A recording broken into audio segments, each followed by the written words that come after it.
안녕하세요. 오늘 소개해드릴 책은 히구치 이치오의 타케쿠라베 키재기라는 단편소설입니다.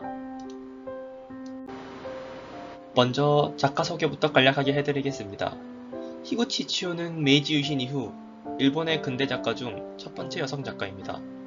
1872년 5월 2일에 3남 2녀의 막내로 태어났지만 가난했던 집안에서 큰오빠와 아버지를 잃고 가장으로서 가족의 생계를 책임지려고 바느질이나 세탁 같은 일로 돈을 벌다가 19세 1890년대부터 생계수단으로 소설 집필을 결심합니다.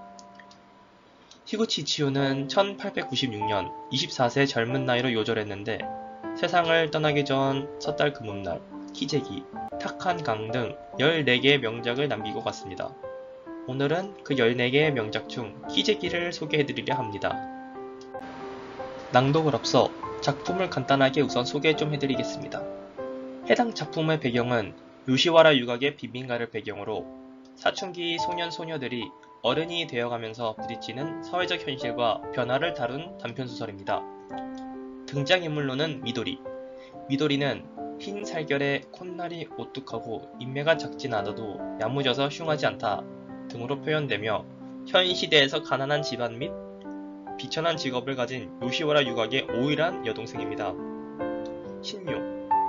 신요는 나이 15세 보통의 키를 가진 어린 소년이지만 밤송이 같은 머리카락도 언젠가는 깎아야 하는 스님의 아들, 즉 용화사 주지스님의 아들이며 다른 아이들과는 다르게 비교적 얌전한 소년입니다. 마지막으로 쇼타로. 쇼타로는 빈민가의 불량 소년이며 거칠지만 순수하며 미도리를 좋아합니다. 또한 특징으로는 집안이 부자인 점입니다. 그럼 지금부터 해당 소설의 배경, 순수한 아이들의 모습, 그리고 순수한 아이들이 어른이 되어가면서 변화하고 끝나는 엔딩을 읽어드리려 합니다. 이곳 사람들은 대부분 유곽에서 일한다. 그렇다 보니 남편들은 유곽의 기부여서 가지고 다니는 신발 번호표에 딸그락거리는 소리가 쉴 새 없이 들린다.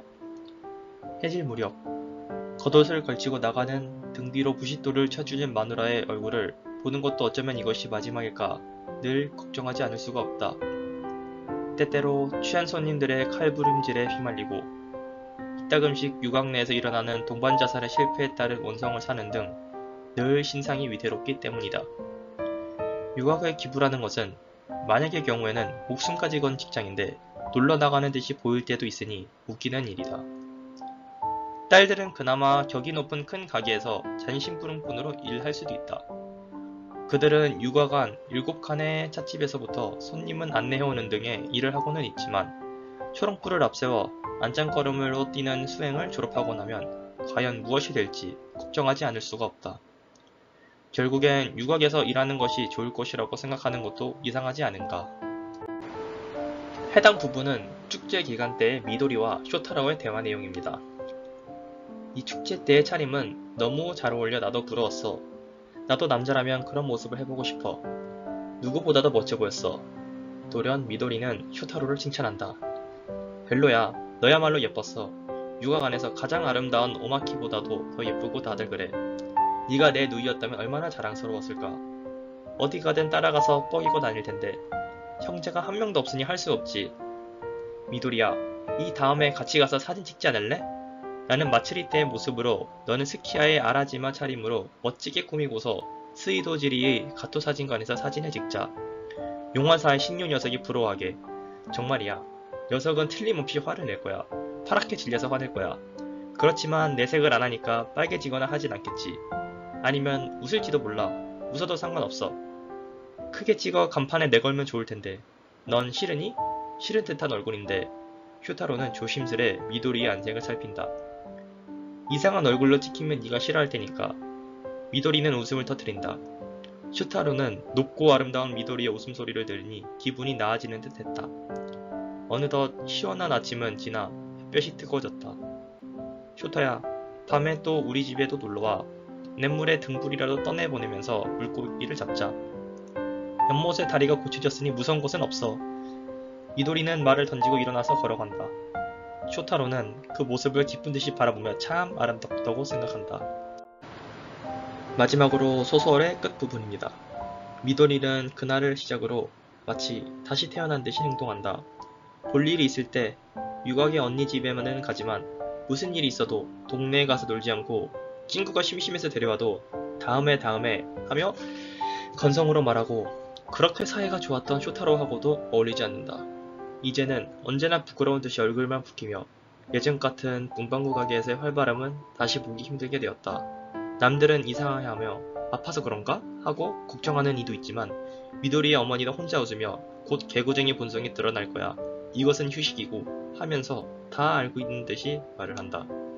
하지만 모르는 사람에게는 도무지 무슨 소리인지 알 수가 없다. 여자답고 얌전해졌다. 라고 칭찬하는 이도 있는가 반면 드물게 재미있는 아이가 쓸모없게 되었다. 라고 비난하는 이도 있다. 앞 동네에는 갑자기 불이 꺼진 듯이 쓸쓸해져서 쇼타로의 노랫소리를 듣는 일도 드물어지고 그저 밤마다 유미아리 초롱불의 빛만 보일 뿐이다.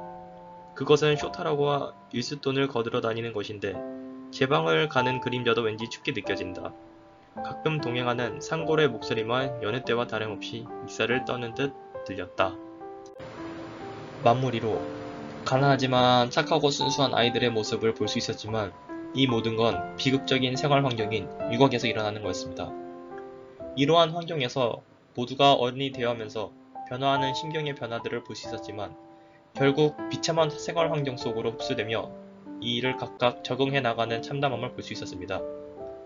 비록 짧은 단편소설이었지만 모두가 어릴 때 순수했던 우리들의 모습처럼 현재 성인이 되면서 이제는 어느 정도 현실과 타협해야 되는 모습이 겹쳐 보였고 이런 느낌을 받았으며 많은 공감이 되었습니다.